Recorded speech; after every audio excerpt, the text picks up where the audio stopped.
picture of what it meant to kind of reign in the Pines as a DJ back then? How important was that in the world of music?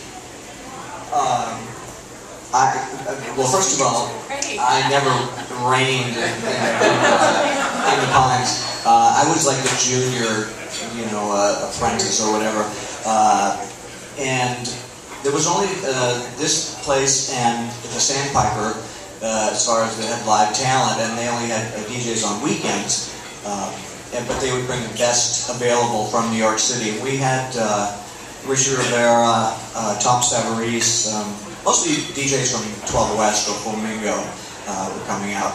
And I was the guy that worked on the weeknights. And I should interject here because something that one of you guys said earlier about honing your craft. I don't think I could be where I am today if I didn't work under Bobby Bitterini. He's a DJ from Fort Lauderdale, and he moved to San Francisco, and he was the resident at Trocadero Transfer. I was his light man for about 6 months in Fort Lauderdale, and he basically explained everything, the entire craft, and I would work on weeknights at the Poop Deck in Fort Lauderdale at the Marlin Beach Hotel, and that's how I learned it. It doesn't come easily. You have to, it's a trial by fire. You have to learn techniques, and you have to also understand the style and make it your own. But when somebody is mentoring you like that, it makes all the difference. And he passed so much of that along to me. So thank you. Thank you, Michael. Michael, how did that happen? How did that happen? Yeah, and what exactly is the importance of your relationship? Yeah, I have a few remarks on that too. Oh, I'm kidding. Well, I mean, I have a lot of thoughts on the mentor-protege process. I mean, really, I know. I really think it's. I mean, it's a historical thing from. I mean, even like from the Greek days and any kind of like artistic endeavors, but I believe and.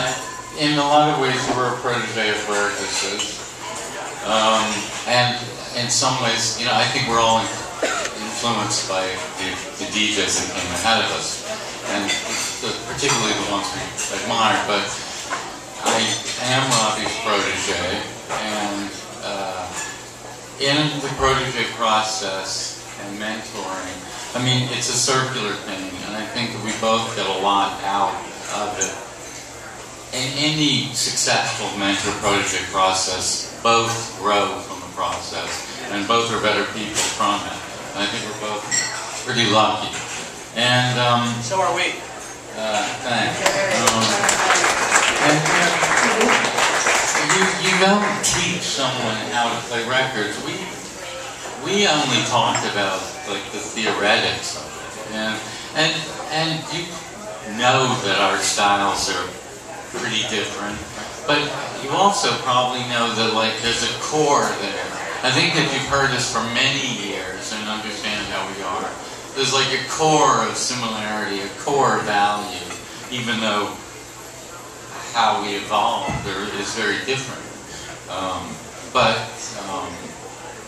it would never have happened if it weren't for him. Can I wanted to bring this kind of full circle back, well, really almost this room. John White owned the pavilion kind of in I guess the last half of the old pavilion's existence. What was it like working for John White? I'm an expert.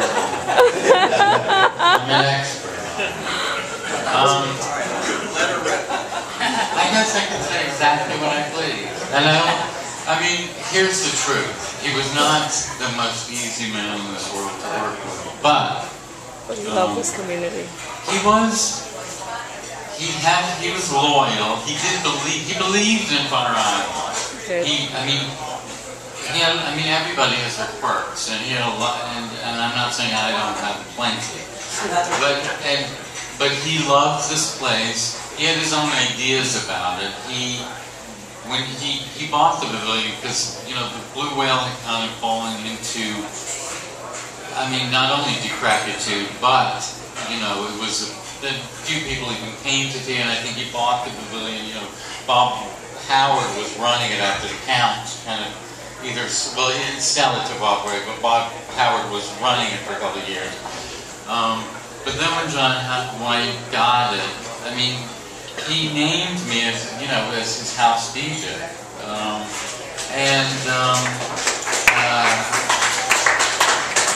Yeah, I was happy about it, and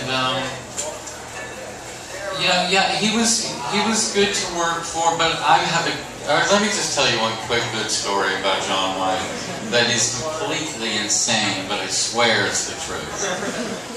He calls me up. This is like 1994. I left the 205 you know, all those years.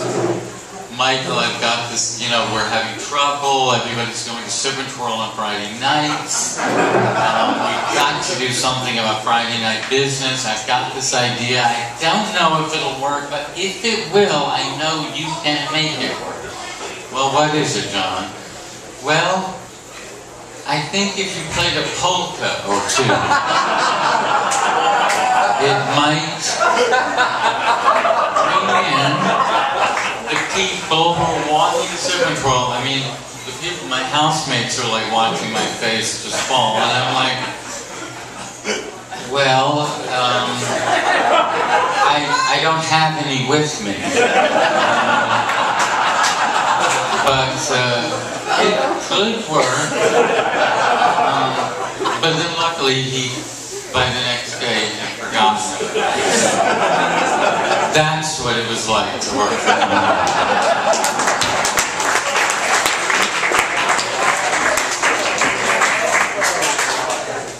Now, Christina and John, neither of you is a gay man, as far as I know. I am in a woman's body. Right. What was it? Right. I mean, John has a story to tell about being a straight DJ in a gay world, but also Christina, you really became part of the firmament of this business, and you went on, you made a lot of your career catering to this world. First of all, why? Like, what attracted you to this world as opposed to, you know, straight? First, my father, I grew up with my father, was in the creative field. He designed stores, and most of his staff under him was gay men, so I grew up around gay men all my life. I knew going to high school I wanted to go to FIT, I wanted to be in the fashion business, so thus, you know, that's what I was going to do anyway. It's not that I so chose it that I liked gay guys over straight guys. And I did go to a lot of straight clubs, but I think like most people, especially as women, we had so much more fun at the gay clubs. No, absolutely. Absolutely. You could look, you know, you could look like crap in there. Oh, you look fabulous, you know. You could go on the paper sack. Oh, that's fierce. Yeah, well, fun on hanging around a lot of gay guys. Great. And I might want to mention, I may thank this woman that allowed women to come here, and I have to thank my friend Marcia Stern, who's in the audience, who, Smaller over here, by the way. Marcia Stern, who was the woman who sponsored me to get my membership at the Saint. I'm sure you all knew you couldn't go into the Saint unless you were called in by a female guest or sponsored by one, so I have to thank Marcia Stern for that. She was my sponsor. Her best guest ever. So anyway, I just lived in the gay clubs, and that's pretty, you know, I enjoyed it. I remember reading, when I joined the Saint as a little disco pub, I was just out of college, and I remember, first of all, how thrilled I was that I was admitted into the Saint, recommended by my friend Paul Polanski here, my disco mentor. And I remember reading the rules and regulations of the Saint, and there was a section about women, and it could not have been more sexist. It was something like, women are expected to conform to the atmosphere of the Saint, no dresses, no high heels. No perfume.